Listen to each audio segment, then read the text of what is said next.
I'm Gorilla Monsoon. I'm Bobby the Brain Heenan. And I have no idea what the hell we're doing here. Does he ever? Gene, we're recording a promo for a podcast. What the hell is that? It's a show where... Promo, that's where you hype something. Why don't you be serious? He asked. Oh, Heenan, damn it, I know what a promo is. What the hell is a podcast? It's a show where people, they talk into microphones, usually from their house. Naked, too. Stop it. So, why do they do that? I'm not sure, really. Definitely not for the money. Huh. Oh. You better believe it. So, what's this one called? Let me see. The Hot Tag Podcast. Whoopee. Does anyone listen to this? Well, I don't know. I'm sure The someone... government is testing it as an alternative to the chair. Will you stop that? That's not nice. Oh. It's illegal in 11 states. Quiet. And welcome to the Hot Tag Podcast. They're not really naked, are they? I certainly hope not. Sorry for that, Gene. I'm sorry for cutting you off there. Welcome to the Hot Tag Wrestling Show, brought to you by Throne of Ass and SeatGeek. I am Christy Francesco. That is George Rogers. George, what's going on, man? How's that ass? Sit on a throne, Chris. Very good. So, as you can see, everyone, with our border here, we're nice and festive. We are exactly 1 week away from the Thanksgiving holiday. If you're in America, Thanksgiving will be next Thursday.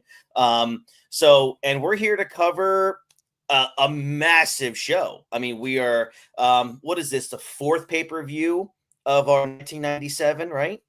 This is the fifth pay-per-view of our Fifth. Oh my gosh, we're already up to number 5. Because we did here the in two. Because we did the 2 January and we did the That's 2 right. February, Mm-hmm. and now we're on the first half of the March pay-per-views.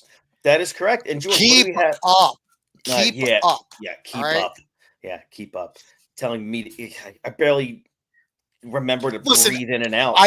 Listen, I understand you have a guaranteed contract, so you don't need to put forth any real effort into the podcast. I know, like, you get paid the same amount whether you sleep on the air or if you put on your Kevin Nash working boots and give it the old college try. That's right, because that's what I do. I put no effort into anything. But all right. So by the way, everyone, we are covering WrestleMania 13. That is, again, the 5th pay-per-view of us covering all of 1997 pay-per-views in order. George, what can we expect after WrestleMania 13? After WrestleMania 13, Chris, we will be jumping back over to the other side of the wrestling spectrum, and we will be covering WCW Uncensored 1997, which is a great show, by the way. It exceeded expectations. Mm-hmm. I'll put it to you that way. I don't want to say it was an all-out great show, right? But it exceeded what I was expecting, like, going into the pay-per-view, especially when you have a pay-per-view like this where every match is a gimmick match. Yeah, and we're going to talk about that. So we found out today, according to Triple H, who is the ultimate hype man for WWE, the biggest War Games match in the history of War Games, I guess. But is it? So let me pull up what we got here, officially commencing next weekend. Where is Triple H? Here we go. So this is your men's War Games match, ladies and gentlemen. It is the Uso brothers, Jimmy and Jay, CM Punk, Roman Reigns, and the WWE Undisputed Champion Cody Rhodes going up against Logan Paul, Braun Breaker, Bronson Reed, Drew McIntyre, and Brock Lesnar. In terms of star power, George, of the current roster, I mean, that is as big as you could probably get. But yes, well, I'm not going to undercut you here, but you mentioned the WWE Undisputed the WWE Undisputed Champion Cody Rhodes. You did not mention the World Heavyweight Champion CM Punk. So I understand you. I understand you have a bias. You side with Jack Perry in this situation. I'll let it slide. I do. I side with anybody on the the AEW on the AED. on the AEW spectrum, and I emphasize the word spectrum when I'm talking about AEW. Not the core state spectrum. Definitely not the core state spectrum. Rest in peace. So all right. Look, War Games next Saturday night, November 29th, which is pretty cool. My birthday's the next day. So it's great to kick off my birthday weekend with probably a bad pay-per-view, but nonetheless, dismissive wanking gesture. The dismissive wanking gesture for this show. George, before we get into WrestleMania, because it's a big show, what's your expectations of Survivor Series next weekend? That's funny. You think I have any? I listen. Listen, and yes, you're right. In terms of star power, this is a pretty loaded War Games match, and Jimmy Uso and Bronson Reed.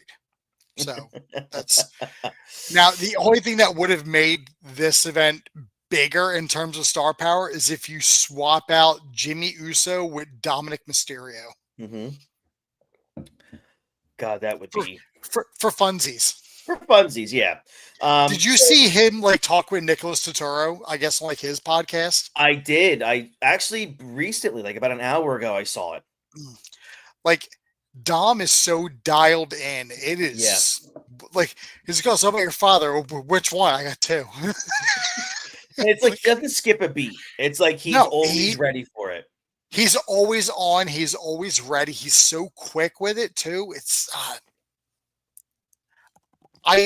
what bothers me so much is I'm so on board with Dominic Mysterio, but I'm also prepared to watch him get mauled by Brock Lesnar in a matter of 7 seconds and kill all of his aura. Well, it's okay. We know who's going to win the Rumble, Brock Lesnar. We know who's going to win the title at WrestleMania, Brock Lesnar. But we know. I will say one thing though about Brock. He's not gonna pull a Hogan on you and try to keep you down. I thought you were going to say die, but no. Wow, what the fuck, man? I just know you. I know that you got those ready to go sometimes. I'm ready to go, but I wasn't going for that one. But if Brock likes you, he'll strap the worker boots on. He'll make you look like $1 million. Dude, the selling he did for Roman was spectacular. Yeah, because you never got any of that selling out of the Hulkster, brother. No. No. That is the one thing I think you and I and Dean have always said for years about Brock. If he likes who he's working with, I can't name 5 pro wrestlers ever who can sell as good or better than Brock. Yeah, he's just so good at it. Go back and look at that match that he had with with Danielson at Survivor Series back when they were both the champions. They faced off. Yep. He made Danielson look. I mean, not Danielson needs someone to make him look good because he's already one of the greatest of all time in terms of in-ring. In terms of in-ring ability, the he's practically unmatched. Right. But even Brock made him it looked believable that this 5'10" gnome was beating the living embodiment of the Incredible Hulk, just not green. Yeah.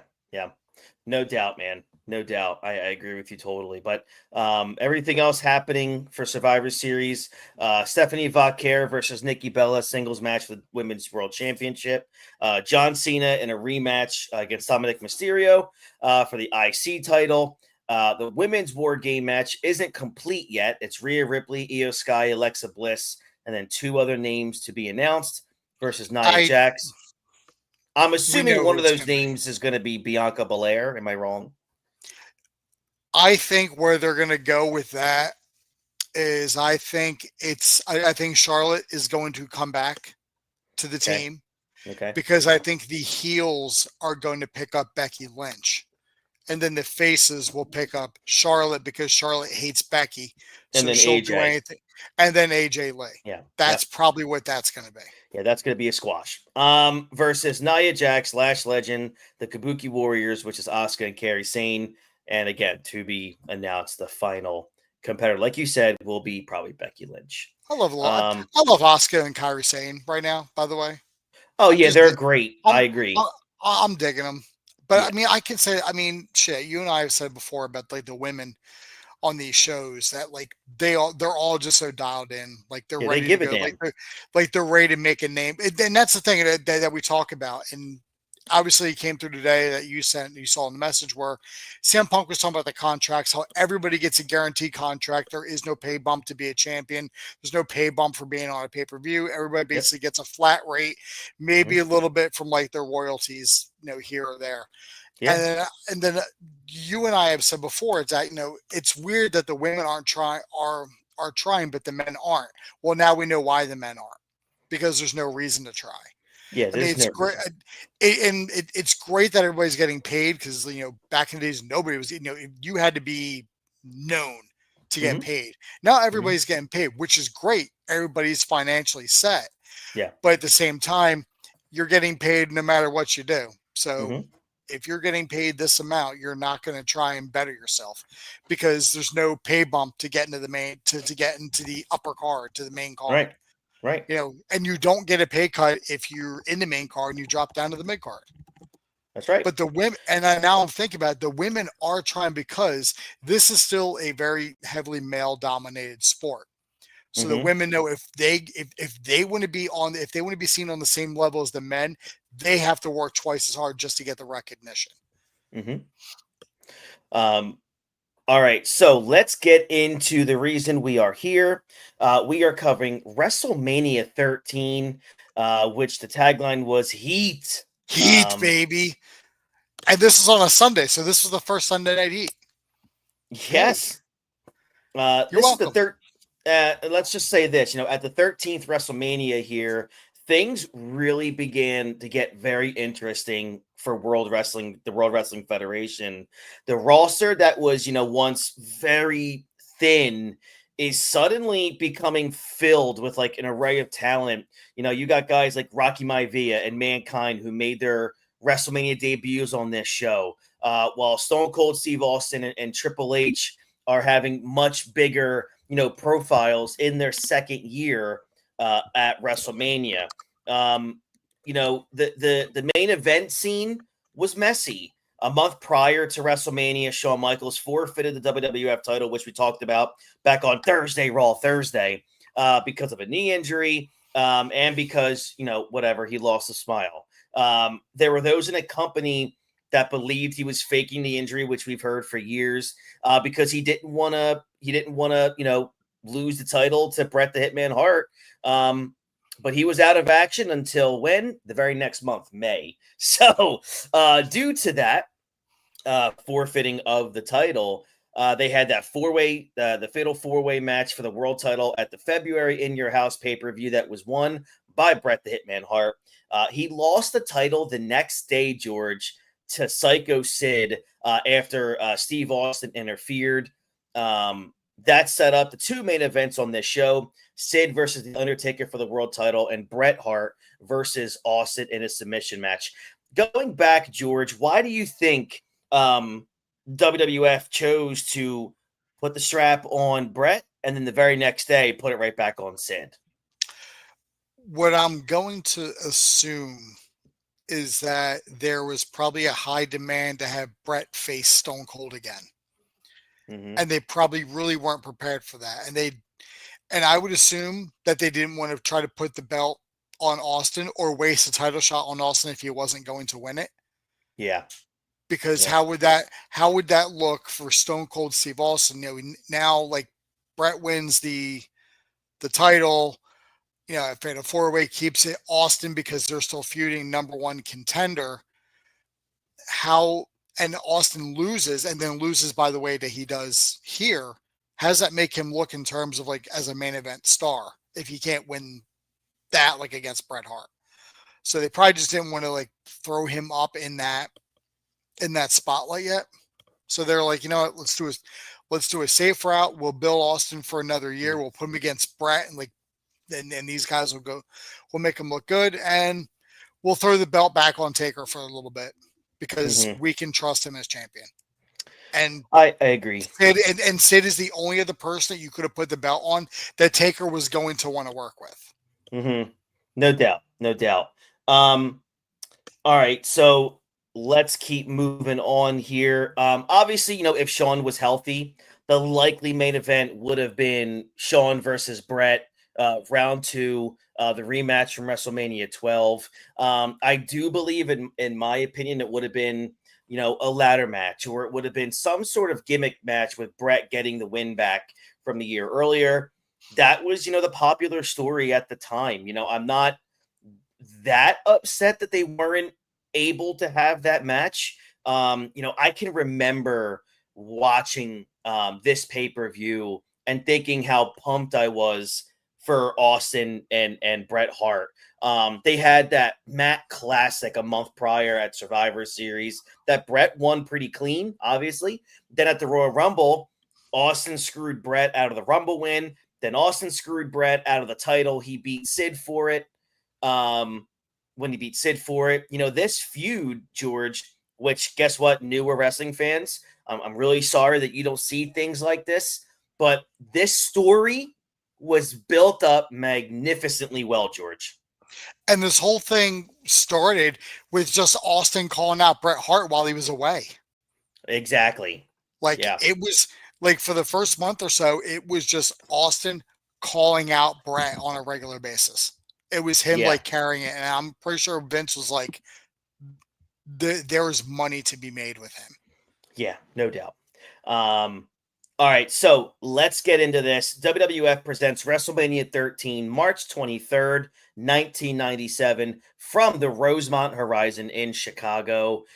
We get a video package showing clips of past WrestleMania events. The video focused on the Nation of Domination feud with the Legion of Doom and Ahmed Johnson. Which one of these are not like the other? Undertaker's feud with Sid and Bret Hart's issues with Steve Austin. I loved this era of the video packages because I felt like the voiceover guy, he put over the seriousness of the event so well. And he's like, he puts over the seriousness by saying none of the men competing at the event are smiling because tempers are flaring. And I'm like, that's such good hokey shit, pal. I love that stuff. It's just the edge is there. Like it's starting to show. And the video packages are we're going to get into the video packages are a big part of it. No doubt. And we'll get into that. Then you get a nice crowd shot. This is the WrestleMania, George, where I think for the first time, I could be wrong. I'm going to go back and maybe watch WrestleMania 12. But dude, did you notice this is probably the first time where fan signs were dominating the camera? The fans they were really starting to show out in 96, and now by 97 they're obvious. For sure. Years prior, of course.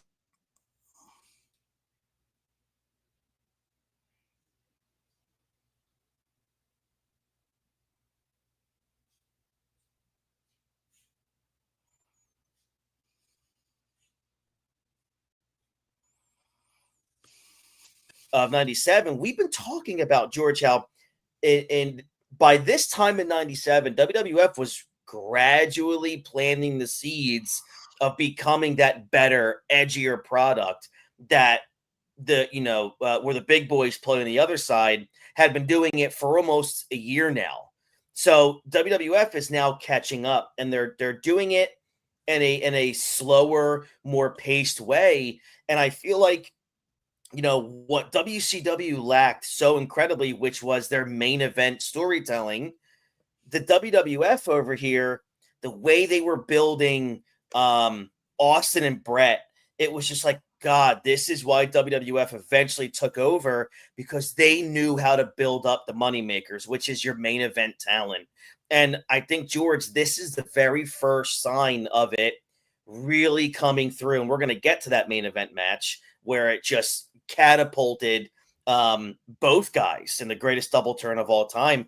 But George, you agree, WrestleMania 13, we can really look back and say, this is where they got it. Yes, absolutely. Because there was stuff that happened in this pay-per-view you didn't typically see on pay-per-view, especially right before the main event, where Bret comes out and he's talking shit on both guys about how much he wants to get his belt back. You didn't see that on pay-per-views. You never saw anybody cutting a promo on a pay-per-view. Never. It was like especially all the blood pouring from Austin. Blood was such a big no-no. Like you never Big time. saw it. Yep. Unless it was something about like The hard Vader, way. I think. Yeah, unless it was like the hard way. But like this was like planned, deliberate. That shot of Austin with the blood coming down, iconic to say the very least. Yeah. It's No like, doubt, man. This was like I feel like everything happened in this preview. Vince was like, this is the direction we need to go. They hear the reaction from the fans. They can see the increase in ticket sales and viewership, because even though WCW was still dominating in the ratings, both ratings were still going up. So instead of being at like 2s and 3s, they're up to like 5s and 6. For sure. Yeah. And, I'm not trying to be facetious when I'm going to say this, but, when you look at this show, it's clear that there is levels to what they're doing here. There's levels to this. And when you get to the end of Bret and Austin, you go, okay, all right. It's crazy. Usually WrestleMania is where something ends. It's the payoff. For Austin and Bret, this is a send-off into two completely different directions, where literally the sky isn't high enough for where these two can go, especially one of the guys. But yeah, let's get into WrestleMania now, and we'll just get right to that match eventually. The announcers here are Vince McMahon, Jerry the King Lawler, and JR. This is the last time Vince would do a play-by-play at a WrestleMania. So pretty crazy to think about that. Getting things started off here is a 4-team elimination tag match. The Godwins versus the Headbangers versus our favorites, Doug Furnas and Phil LaFon, versus the new Blackjacks, Barry Windham and Bradshaw, which I thought they could have gotten a lot of mileage out of that, but it just didn't work out. This match goes about 10 minutes and 40 seconds. The Headbangers get the win here, George. What? I mean, color me shocked. Yeah, I didn't remember this. So when the Headbangers got the win, I was like, okay, all right. You could tell this was like a little pet project for Vince when these guys are going over in the opener at WrestleMania 13. I mean, the Headbangers were over. They were. I thought the match was pretty slow and pretty, I don't like to use the word bad, but you could tell it was just a mess in the very beginning. This is not the match that should have opened the show. I agree with you. This would not have been what I would have started with. No. But I will say this, the stars of this match were the Headbangers and the Godwins. They were surprisingly really good with each other. I've always liked Furnas and LaFon. They were really good workers. But of course, there's just no way they were going to get over as characters. They were great in-ring workers, but they were from like a different time. For sure. Like, they'd be respected now. They'd either be respected now or respected 10 years from before, like they were in WWE. Like there's no real middle ground. Right. But there's great workers, but they didn't have an ounce of charisma, unfortunately. Right. Yeah. Honky Tonk Man makes his way to the commentary table to add his expertise to the Intercontinental title match. I was so confused because like he's got no real business being out here, like at all. Is it because it's an Intercontinental title match and he feels like he owes some sort of claim because he's the loudest? He's the greatest IC champion of all time. Yeah, all right. That's just what he'll tell you. I didn't tell you. Well, I'm glad I didn't ask Wayne. The Sultan makes his way to the ring. Obviously, for those of you who don't know, it was really Rikishi in a ridiculous getup with the Iron Sheik. Just let him keep make a difference, Fatu. That's right. With Iron Sheik's his manager, along with Bob Backlund, because the idea was that the Sultan wouldn't speak. His opponent was Rocky Maivia, the just most generic baby face, making his WrestleMania debut at this time. It's so white meat baby face, just dude, his movements in the ring. So happy to be here.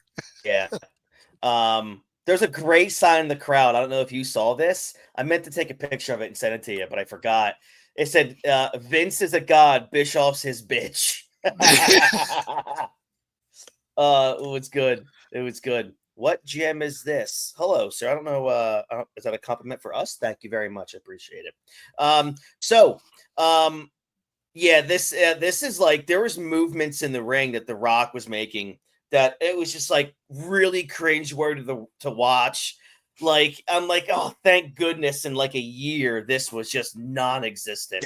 Oh wait, you mean like when he's doing his wild like hand movements? Oh my It's god, like what his dad used to do. Yeah, like, it's like oh, this not a good look on you, Dwayne. Thanks, Soul Man Jr. Like we're not.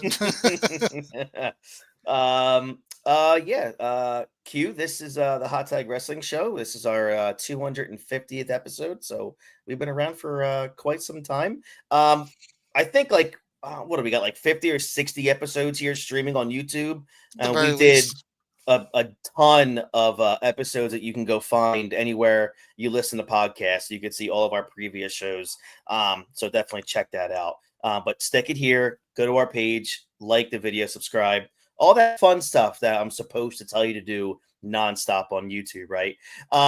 But yeah, so the IC title match here, Rocky Maivia versus the Sultan.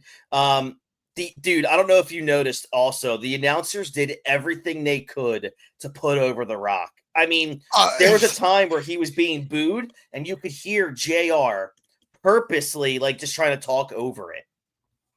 Like just glaze for days. Yeah, it was, yeah. Just glaze, it was so bad. Yeah, it really was. It was like listening to Chris Collinsworth talk about Patrick Mahomes. The Rock comes back late in the match with a roll up, gets a 3-count win at just about 10 minutes. Look, I remembered bits and pieces of this match. I remember it being pretty awful. It was just as awful as I actually remembered it. The crowd just did not care about The Rock, which ultimately, of course, led him to turning heel, developing that The Rock persona. Easy for me to say, The Rock's persona.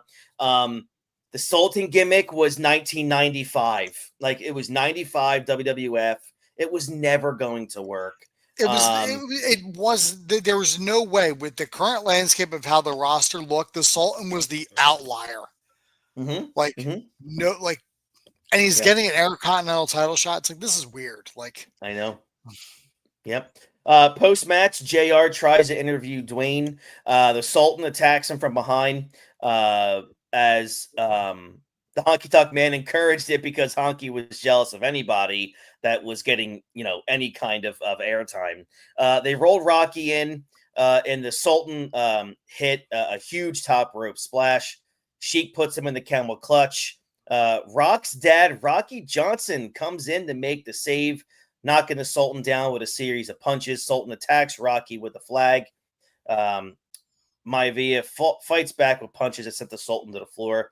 Rocky gave Sheiky a body slam, and then he gave his dad a big old hug, and that was a pretty cool moment. I thought that was pretty neat for the crowd there to see Rocky's dad. We get to the locker room. Todd Pettengill talking to Ken Shamrock, the guest referee during the Austin Hart match later on in the evening. He was there to be the referee because obviously he knows submissions. He said he would not be intimidated, as he shouldn't, because Ken Shamrock will whoop everyone's ass on the entire roster. So, of course, he should not be intimidated. He was, look, say what you guys want. 1997, Ken Shamrock was all real most dangerous man in the world at that time. Backstage, Doc Hendricks talking to Hunter Hearst Helmsley along with China as he's prepared to face Goldust. He's asked about what China's role is. He said Doc didn't need to know anything about it. The camera focused on China's face as Hunter made threats to Marlena. And this was, obviously before China's face got completely changed up to where she eventually looked like a good-looking woman. But nonetheless, George, this is really our second or third time really seeing China here. How cool was it to watch this and know, gosh, in like 6 months, how prominent of a role these two are going to be in the Monday Night Wars. Oh yeah, it's insane. Like because Yeah. we're now we're at a point where a lot of these people we're seeing like the birth of like the gimmick and like where we're at the start of like the Triple H and China partnership, which is going to go for another at the very least another good 2 years. Yeah, It's insane to even think about. I know Because it's we're crazy. we're in 1997 and by the time 4 years later comes along, China's not even in the company anymore. Gosh, that's crazy. It's just crazy to think. All right, so here we are, Hunter Hearst Helmsley with China versus Goldust with Marlena. This match went just under 15 minutes. I really enjoyed this. I read the Observer's take on this. I read Keller's take on this. They just weren't really big fans, and I kind of was. I thought these two busted their ass. I thought in the beginning the pacing was kind of slow at a certain couple points. I thought the crowd wasn't necessarily that much into it until the finish, which was incredibly well done. You could tell at this point Triple H was really good at the basics. He didn't have that intensity yet. His timing wasn't so crisp just yet. Obviously, later on in '97, he got so much better, especially once he started working with Mick Foley. And then by the time he got to the main event scene in '99, dude, I enjoyed this match. I've also just always enjoyed Goldust's work. So to me, I thought these two had a really good match. Is it a WrestleMania worthy match? I'm gonna say it's not, but I mean, I feel like this should have opened the show. That's what I was going to say. This is the match that should have opened the show. Even though this match isn't, it's not stellar. It's not, mind blowing, but just the presence of China at ringside and then China and Marlena getting into it and Marlena getting ragdolled. Oh my God. Like, and it looks good for her for taking that, man. And it looks just violent as shit. Yeah. Like that would have got the crowd up. Crowd would have been awake for that. Yeah, no doubt. I mean, not like they weren't, but the idea of the opening match is to get the crowd excited for the rest of the show. Oh yeah, for sure. Yeah, totally agree. Shawn Michaels is shown backstage chatting with fans on a computer. I think that's where we get that famous GIF of him just like typing little things on a computer. Fun fact for everybody, he's still kind of like that. So it's kind of crazy. Long-term storytelling with Shawn Michaels versus technology. Damn right. It's never ending. It's like almost as long as like the Undertaker streak by this point. I mean, just watch out if your name's Stan. That's right. Prior to the tag title match coming up, Jim Ross tries to interview Owen and Bulldog about Owen's claim that he was a leader of the team. Owen entered with 2 of his Slammy awards. It was so weird seeing JR in the middle of an entrance go up to these guys to talk to them. George, what the hell was that? I've never seen that since. Yeah, Vince tried that once and he's like, "Yep, this is shit." Oh my God! Here. I was just thinking to myself, what the hell is this? That was probably their attempt at trying to do like how Mean Gene would talk to people on the ramp. Yeah, like good point. It was probably their attempt at that, and Vince is like, this ain't hitting. Oh, it didn't. It was really annoying. Like to me, it's almost like one of the things I hate about watching Nitro or WCW, and there's not many things I dislike about it. I've always admitted I'm a shill for WCW. I think because I didn't watch WCW when I was growing up, and we've told you, George and I, we were WWF shills. I mean, that was what I knew growing up since I started watching wrestling in 1990 was the WWF. And once WCW came along, I was just so entrenched. Shawn Michaels and The Undertaker are my 2 favorite wrestlers. And, that's really all I cared about. So when I watch WCW now, sometimes I feel like it's my first time watching it because I just didn't I think I'm trying to think. I think there was 2 pay-per-views I ever legitimately ordered for WCW, and I think it was 3 of them.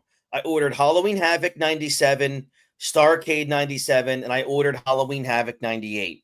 And Halloween Havoc 98 showed me, yeah, I'm done with the pay-per-view buying of this company. At least you got your money back. Yeah, at least I did, right? So that was it for me. But the one thing I always hated about WCW, and I don't know if you noticed this, George, so many times, and Harlem Heat is the biggest offenders of this. When they make their entrances, the announcers are talking in the background, whether it's storytelling, they're talking about the upcoming match, and every wrestler in WCW is talking into the camera, like cutting a promo into the camera during their entrance. I'm like, shut up. I want to listen to the commentators. That's part of the reason why I hate Buff Bagwell so much. Oh, gosh. Harlem Heat was the worst. Yeah, but I excuse Harlem Heat because you like them. Because I like them. That's funny. But here's the thing, though. Booker T and Stevie Ray weren't doing that in the middle of fucking matches, though. Buff was doing that shit in the middle of matches. He'd knock somebody down and then go up to the camera. Yeah, shut up, idiot. Get back to the fucking match, you fucking mid-talented piece of shit. Why don't you call your mother and have her call you out of work again, you dick? Man, I cannot believe the disrespect that Buff is getting on this show. He's Buff Daddy, George. Yeah. Yeah, come on. Tag team titles. I have more legs than he does. And that's it. You're getting written up. Tag team titles. British Bulldog and Owen Hart versus Mankind and Vader. Fire me. I'm already fired. Oh, that's so good. George, this match went 16 minutes. Why? Who authorized this? And the worst thing ever happened in this match.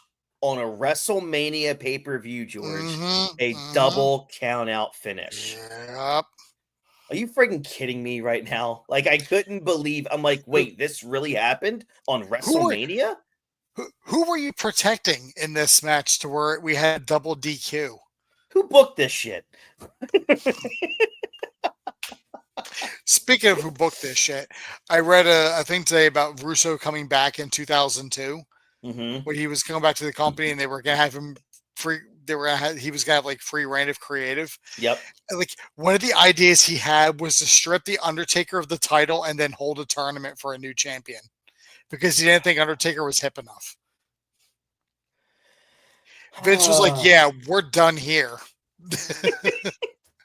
That was my mistake, everybody. Just kidding. Just kidding. April Fools. I'm just messing around with you. Well, yeah. We brought him in to make you laugh. Yeah. We got a good chuckle. Get out. We get to the end here. Post-match, Mankind keeps the man.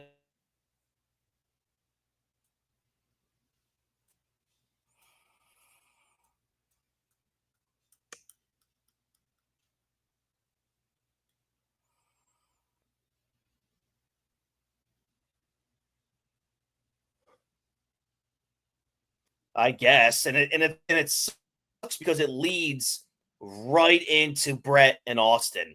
So yeah, that was kind of a real downer. I was like, all right, well, thank God Bret and Austin are up next, which I think is the real reason that people are here for this pay-per-view anyway. I feel bad for Taker and Sid, but let's be honest. Going into this pay-per-view, you bought this pay-per-view to see Austin and Bret. 100%. Yeah, that's what this is. All right, so they air a video package about Bret and Austin's feud.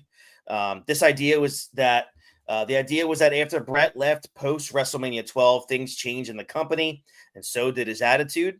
Austin challenged Hart at Survivor Series 1996, which was obviously a 5-star match classic. The feud continued to the Royal Rumble, leading into this submission match at WrestleMania 13 because Stone Cold's such a submission specialist. Even though Austin acted like a heel, George, people were no doubt cheering this guy I mean, the Austin 316 t-shirt is the number one thing on earth. I mean, it is like scorched earth right now selling for pro wrestling. But it was also the point when Bret's screaming at Vince McMahon, which was when they were really beginning to acknowledge that Vince was the owner of the company. And that's something that you and I have talked about before. There's just parts of this show, and there was parts of this Austin Bret buildup where you're like, man, they're really starting to do things drastically different than they did before. And one of them was, now we're planting seeds to the audience, either in the arenas or on TV, that, yeah, Vince isn't just your announcer. He runs the whole damn show. And we're seeing that now. And now he's getting involved. Obviously, Bischoff did this first, but it was known in the beginning of Bischoff's run that he was the he was a president of WCW. It was never really specifically stated on WWF TV or pay-per-view up until this time period that Vince owned the company. Unless you were a smart fan and you were reading The Observer, which made you not smart. But if you were reading The Observer for all that time, you would have known that Vince McMahon owns WWF. But most people did not read the dirt sheets. We didn't have Twitter. We didn't have all that stuff back then. So to all of us, to me, who's 12 years old, Vince has always just been the guy that I've listened to call the matches. So this is a big deal. It's a big turn of events and a big direction shift for the WWF. So here we go. It's time for Hart versus Austin. This is a submission match or an I Quit match, either or, meaning that there were no DQs, no countouts, no pinfalls. And the only way to win the match was to make your opponent submit. The special referee for this match was Ken Shamrock, who signed a WWF contract about a month prior to this. So Ken hadn't wrestled on TV at this point, but they did put over that he was a badass tough guy that would make sure it's a fair fight. Steve Austin came out to a great pop. Vince tried telling us that Austin got a really huge reaction, which it was a nice reaction, but it wasn't gigantic. I still think Bret had a bigger reaction at this point. Vince made sure to point out that Austin got, positive responses, had a lot of signs, a lot of Austin 316 t-shirts in the crowd. But then Bret came out to a monster pop. And for some reason, Vince said, "Here comes Bret Hart," to a mixed reaction. And I wanted to text you, George, and be like, dude, you let me know if I'm deaf, because Bret got the biggest reaction of the night. That's like when they would say, like, back when Cena was getting booed hard. Yeah. They'd sit there and say, "Oh, he's controversial." It's like, that's what? No, those are just people that don't like him. But it's Vince trying to plant the seeds. Exactly. That was my next point, is if you really paid attention to the commentary, you could figure out where this whole thing was headed. And which is awesome, which is, it's his company. He makes these storylines. He knows where to take certain things in what direction, which is brilliant. He did a great job with it. But don't BS me. It's not like he's straight telling you, Bret's being a jerk here. It's like just like the subtle little implications, like a tone in his voice when he says something, or like a backhanded compliment, or Austin is getting a little more praise for taking an extra piece of advantage, using the ring bell, this, that, and the other. It's not that like Austin is trying to get the edge, like, Austin will do whatever it takes to get the win, stuff like that. Yeah. Where it's like, Bret is, it's like, look at Bret's like a rabid animal, just like little things like that he's putting in your head to let you know this is about to flip. Like, I'm telling you it's happening without telling you it's happening. Yeah. Yeah. Gosh, there was just, I'm not going to go through the whole match because we've all seen this match so many times, but I do want to go over like a couple things here. and I'll kind of pick up after about 5 minutes of brawling. They finally, they roll in the ring. In the ring, Bret hits a beautiful swinging neck breaker. And here's an actual quote from Vince McMahon. And I wrote this down. If Bret loses this match, you have to wonder what kind of excuse he will come up with. The irony is pretty scary, isn't it? Like a little bit, a little ironic there. Bret hits an elbow off the top of the middle rope to Austin, who's down again. Bret worked on Austin's left knee for a few moments. It should be.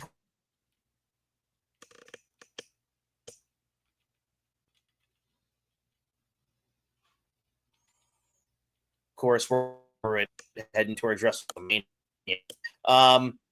Also, according to JR, are two finely tuned athletes who are not worried about covering their bald spots. Did you hear that one? Yep. Insanity. Purely insanity.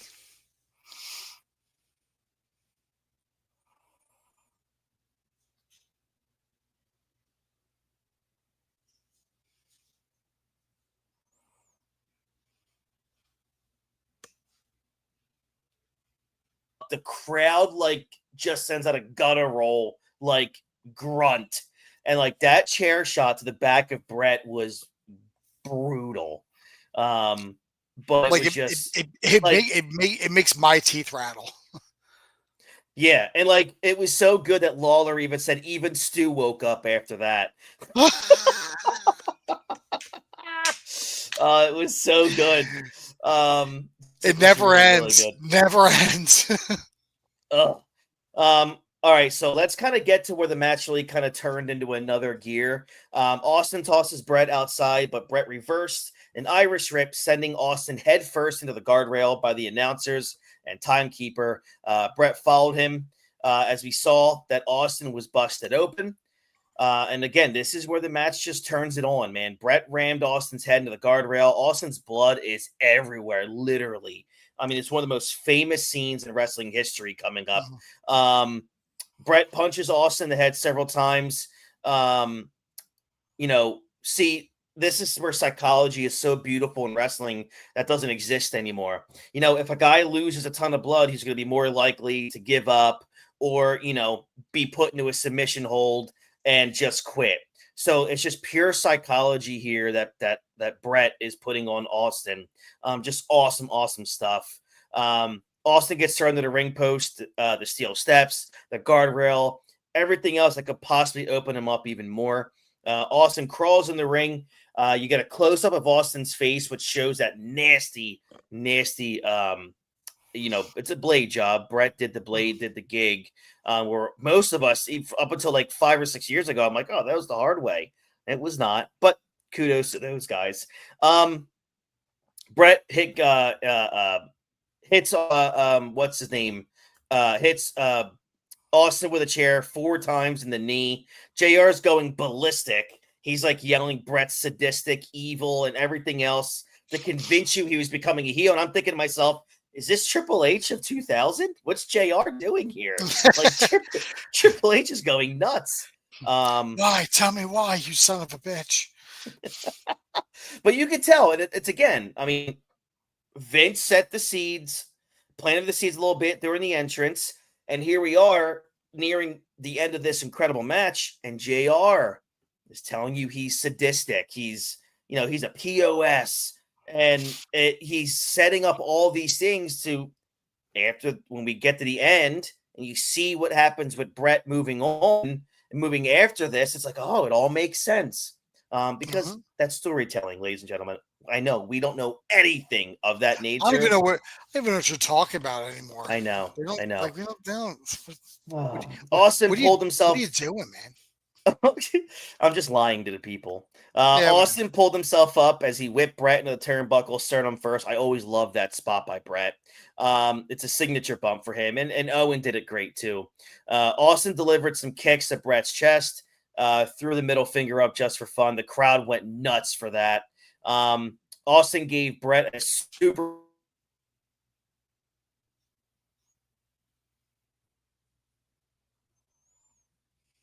heads towards the bell. that he placed in the ring apron 10 minutes earlier. Austin puts the extension cord around Bret's neck. I'm surprised on the network they didn't just black this scene out. Bret grabs the ring bell, drills Austin in the head with it. JR. Bret Hart just rang Austin's bell. The crowd pops again as Austin lays motionless in the ring. Bret puts Austin in the sharpshooter and sat on that sucker good. Austin shook his head in the oh hell no manner.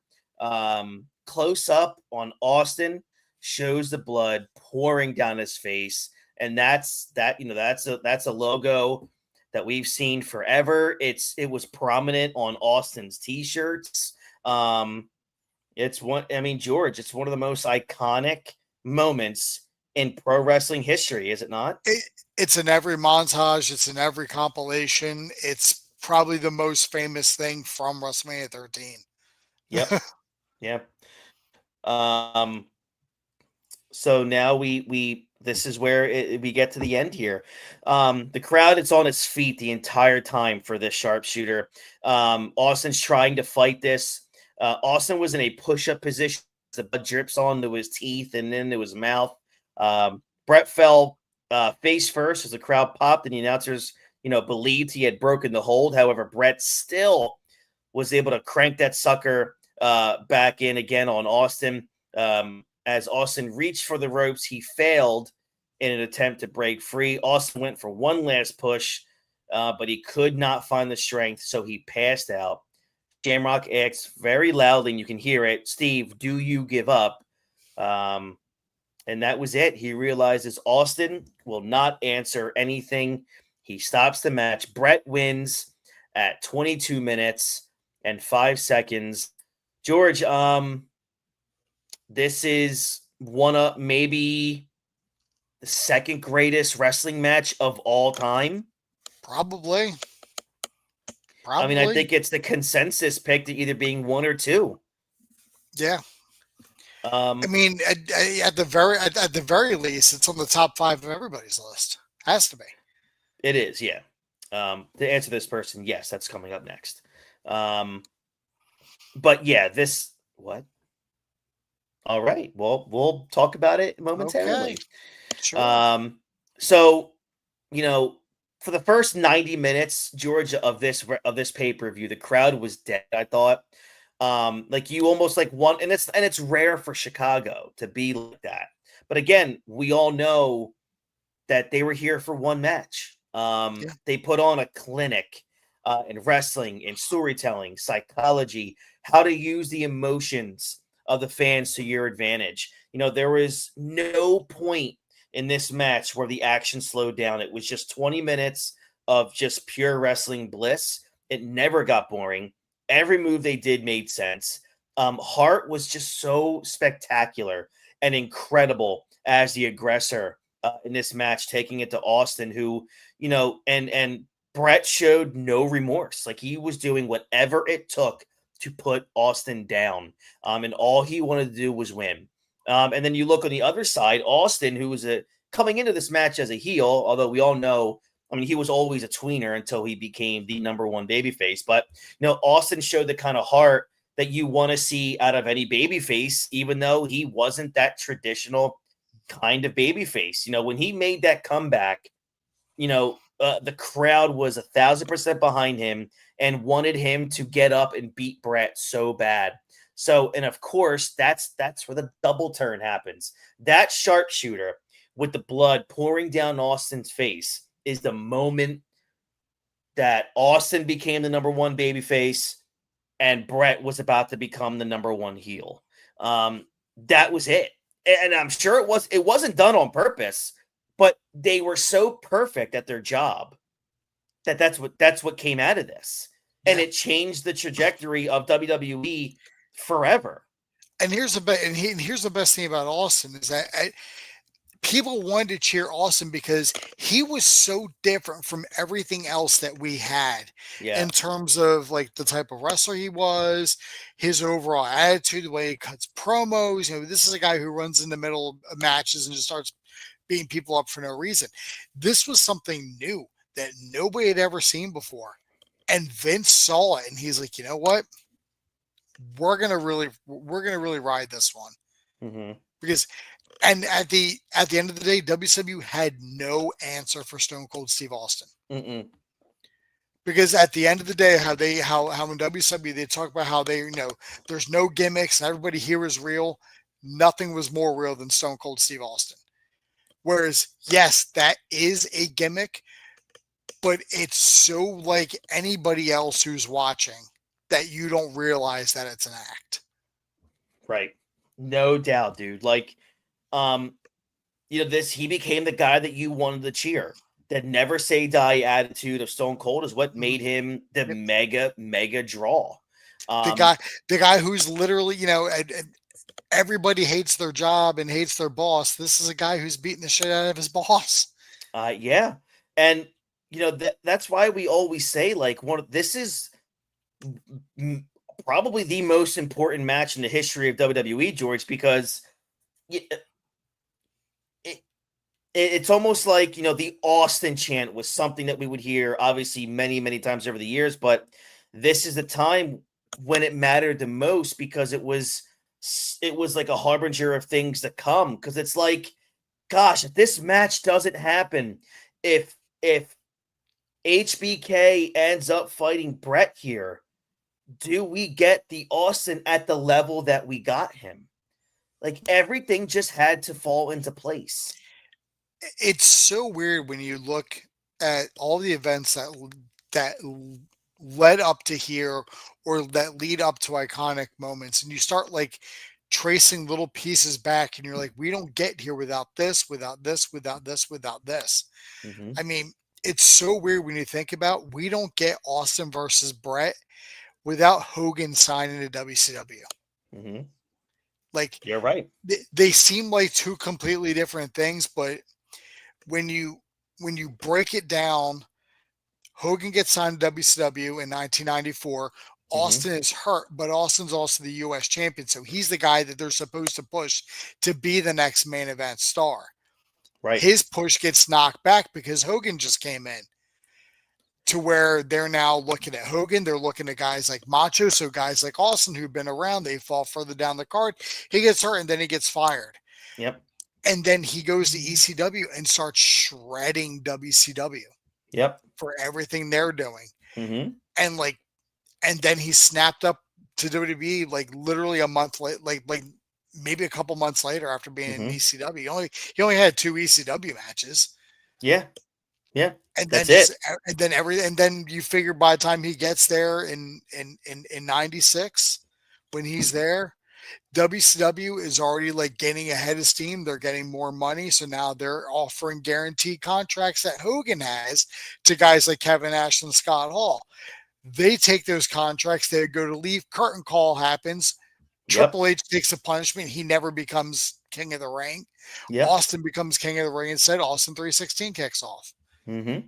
Like it's all just traced back to Hogan signing with WCW. Yeah. It's just amazing how everything lines up, especially how everything lines up for Austin. Like it's incredible. Yeah. That's where we always make the comparison. It's like the number one thing that saved WCW was also the number one thing that killed WCW, and it was Hulk Hogan. Mm-hmm. Yep. Not in terms of any. I mean, yes, his politicking backstage was a problem with the creative control card, but because of him with the guaranteed contracts, WCW could not fulfill any of those contracts. No doubt. You're spot on, man. Post-match, Bret refuses to relinquish the hold, so Shamrock has to just drag him off of him. The crowd popped huge for Bret as he posed on the turnbuckles. Bret attacked again as Austin was laying in a pool of his own blood. Bret grabbed the left leg and kicked it some more. That turns into some boos to Bret. Bret went to apply the sharpshooter again, but Shamrock gave him the belly to back flip to a massive pop. Shamrock wanted the fight. Instead, Bret just walked away because now he's the coward. Now he's just going to walk away now. And the double turn is successfully complete. Bret hadn't been a heel for like 6 fucking years by this point. Oh, maybe even longer, because I don't even know when the Hart Foundation turned babyface. it had to be in the late 80s, I think, because they were heels for a minute there in the beginning of the WrestleMania era. Oh, definitely. Yeah, Yeah. they were heels. So they were heels when they were going up against the Rockers in Yeah. those late 80s. So yeah, you're right. Yeah, I mean, then you have Bret looking at the crowd, he's giving him like a "you make me sick" face, and then he gets booed out of the building, dude. Austin pulls himself up, gives a stunner to referee Mike Chioda because he tried to help him up. And the crowd goes nuts for that. Austin stumbles out of the ring by himself to put over how tough he is. He hobbles to the back. The crowd gives him a standing ovation. You can hear the Austin, Austin, Austin chants just permeating through the entire arena. It was just wrestling perfection, dude. I mean, it really was. Two of the best competitors ever. The storyline was magnificent. Extremely high work rate. The crowd heat was unmatched. One of the greatest blade jobs of all time. Like a heel turn, a babyface turn, everything that pro wrestling is and what it should be, George, was in this build and was in this match and was in the execution. Absolutely. And Vince was sitting at midnight this whole match. No doubt. And I'm happy you mentioned the commentary because I had to put over, this is where we found out how great JR is. He was incredible during this match. Vince did a decent job putting over the story, but dude, I thought this was where JR took it to another level. But he was talking about the heart, the guts, the fortitude of Austin. He made sure to point out at the end of the match, the fans were chanting for Austin. That's the story I think that they really wanted to get over. And it worked. I thought this was where we saw, all right, cool. Jim Ross is the future here. And I feel like Vince let him just take that torch for this match and say, this is all yours. Let's get this going because, like we said, this is Vince's last WrestleMania. Vince is off commentary in legitimately 6 months. October is the last time, Bad Blood in October is the last time we hear Vince McMahon doing play-by-play. So, we're a matter of months away from the end of Vince McMahon, the commentator, going into Vince McMahon, the very present owner of the WWF on TV. So just crazy. Next up, we have Chicago Street Fight, Farouk, Crush, and Savio versus Hawk, Animal, and Ahmed. Whatever. This goes 10 minutes and 45 seconds. Hawk, Animal, and Ahmed get the win. Post-match, the fight continued. Ahmed gave D'Lo a Pearl River plunge. I will say, the crowd was so hot by this point that these dudes got over and they had a big pop. So good on them for that. But whatever. This was, let's just get towards like the main event now. This was the bathroom match. This was where, all right, this is the letdown. It's like, all right, everyone, calm down. We got the main event to come. Ring announcer Howard Finkel welcomed Shawn Michaels to the ring. This was obviously after he had lost a smile. He's been out of action with a knee injury. Michaels was obviously a babyface, got a really good pop. We all know later in the year he's going to turn heel and become part of D-Generation X. Michaels is the guest commentator for the main event here. Before the match, the world champion Sid is doing a promo about he was the one person that wasn't scared of The Undertaker. The Undertaker enters the arena first. Lights go out. Mega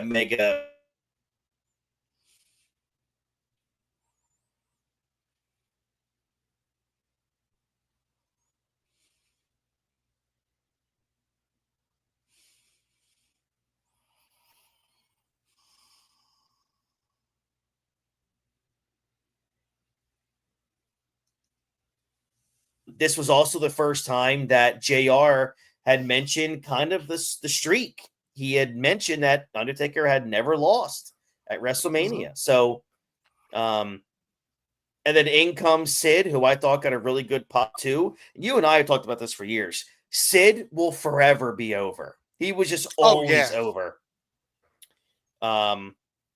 Prior to the match starting, Bret Hart shows up, grabs the microphone. He talks to Shawn. He called Shawn a phony little faker. Then he should go back to find his smile. He said, whatever Shawn did, he better stay out of this match. Bret said he wasn't friends with Undertaker anymore. He told Sid that the WWF title belonged to Bret, and Sid was a fraud. Everybody knew it. Sid decked him with a punch and gave Bret a power bomb. Sid told him to leave. The crowd cheered. That was so good. This was great stuff. It's just Bret dialing back into just like being the heel. And it's like, for a guy who's been a babyface for so long, he took to being a heel so easily. He really did. It was just great, man. So here we are. No DQ match for the WWF World Heavyweight title. Sycho Sid versus The Undertaker. Do you ever wonder why with Sycho they removed the P for Sid? Probably for alliteration. Gotcha. JR points out The Undertaker was wearing the same attire he wore at his WrestleMania debut, which I thought was pretty cool. I thought Undertaker's old school top rope clothesline here was awesome. I just love it. But this match goes 21 minutes and 19 seconds. The Undertaker moves to 6-0 for a Sid match. Very much so. So kudos to Taker there. But Undertaker moves to 6-0 at WrestleMania, but more importantly, becomes the new WWF World Heavyweight Champion. I don't know who the hell came up with the idea of giving Sid a 20-minute match, but I thought the match, George, kind of sucked for about 10 to 15 minutes. I thought the last 5 to 7 minutes was pretty good. That's probably, that match maybe should have been like 15. Yeah, no doubt, man. Whatever. I don't really like the idea the Undertaker won because Bret Hart attacked Sid on multiple occasions, but what was the point, I guess, of that? I understand wanting to get Bret's whiner gimmick over, but Sid was barely used after WrestleMania and was gone 3 months later from the company, so that was an odd finish to the match. Sid was apparently rehabbing like a neck injury, so he wasn't going to be working a lot of dates anyway.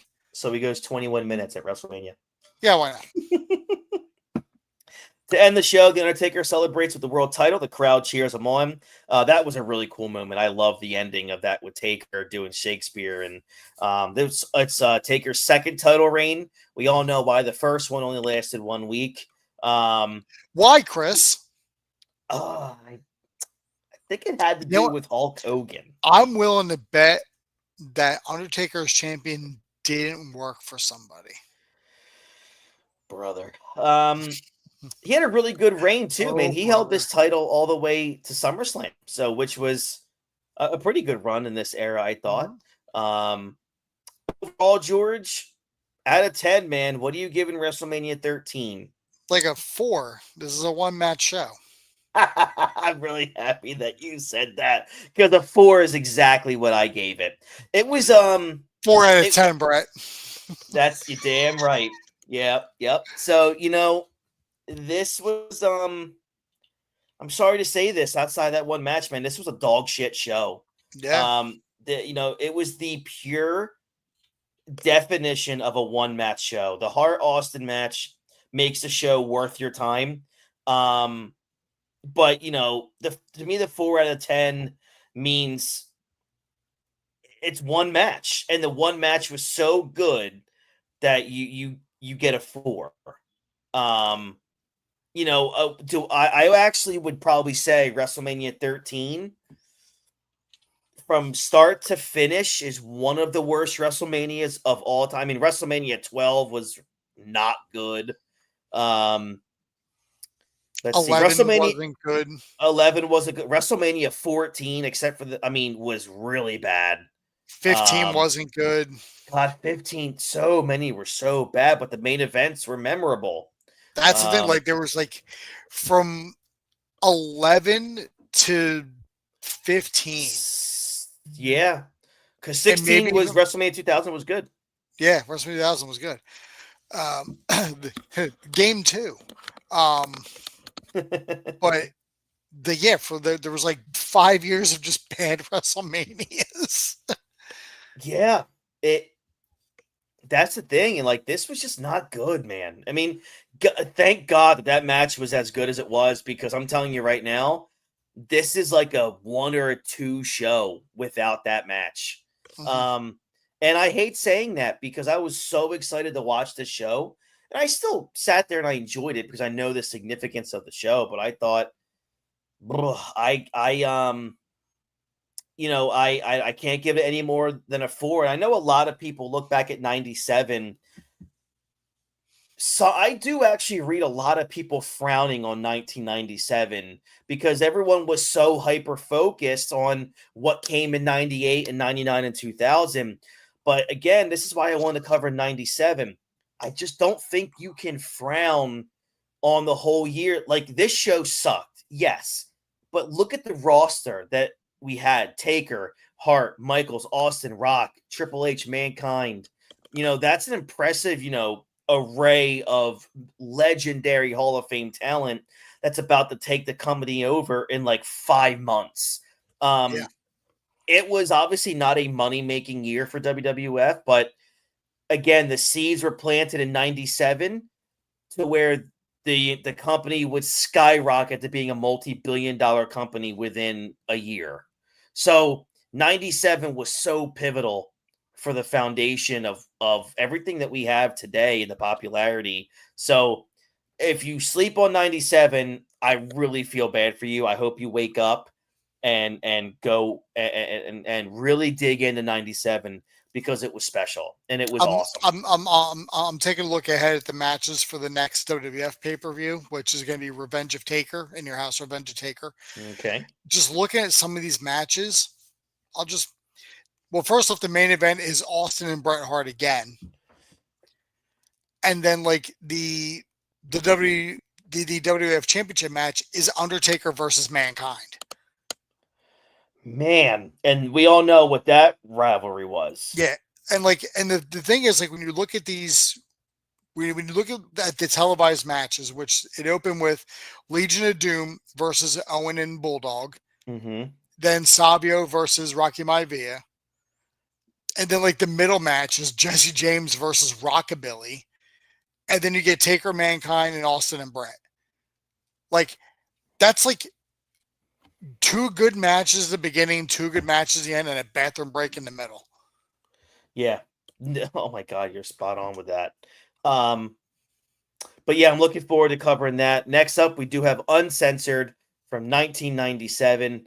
That should be a good one. From what I remember correctly, I think I'm just in the middle of watching it. So I'm gonna probably wrap it up. Probably either tonight or tomorrow. But just to remind everybody, Dean Malenko went up against Eddie Guerrero in that, just to open that pay-per-view. Just remember that. That opened the show. Ultimo Dragon versus Psychosis. Glacier and Mortis. Buff Bagwell, Scotty Riggs. Although it's Buff, we get it. But there was a cool story to that match. So I liked it. Harlem Heat and Public Enemy. Prince Ikea, Rey Mysterio, and then NWO, which was Hollywood Hogan, Randy Savage, Kevin Nash, and Scott Hall, with Dennis Rodman going up against Team Piper, which was Roddy Piper, Chris Benoit, Steve Mongo McMichael, and Jeff Jarrett, and Team WCW, which was Lex Luger, the Giant, and Scott Steiner. It was supposed to be Rick Steiner too, but Rick attacked before the match and he couldn't make it out. 6. So 6 of the 1, 2, 3, 4, 5, 6, 7, 8, 9, 10, 11, right? 11 total guys. 6 of the 11 in that match are no longer alive. It's crazy. You know what's wild when you just look at that match, and yeah, I'm going to spoil it for a match for a pay-per-view that happened 28 years ago. They attack Rick Steiner backstage, like at the NWO attack him that way. They have the advantage over the Team WCW, and then NWO wins anyway. Yes, it's it seems like usually when you do that, you're building up your babyface team to make the comeback, which never happened. Right, never happened. So you're shocked, and you're shocked by it, which is always funny. I know. That's the funny thing about it. I shouldn't be by this point in the game. Oh, it's funny. What can you do, right? What are you gonna do? Oh man, that's hilarious. But all right, so like George said, 4 out of 10 for WrestleMania 13. I'm also at a 4 out of 10. So thank you guys so very much for joining us. Thank you to those who were talking in the comment section. Really do appreciate it. Again, if you enjoy what you're listening to or watching, head over to our channel, like this video, subscribe. We're here one more time before the Thanksgiving holiday next week, and we're going to be covering Uncensored from 1997 over where the big boys play in WCW. And then we'll be back the following week as we get into December. So things are moving right along here.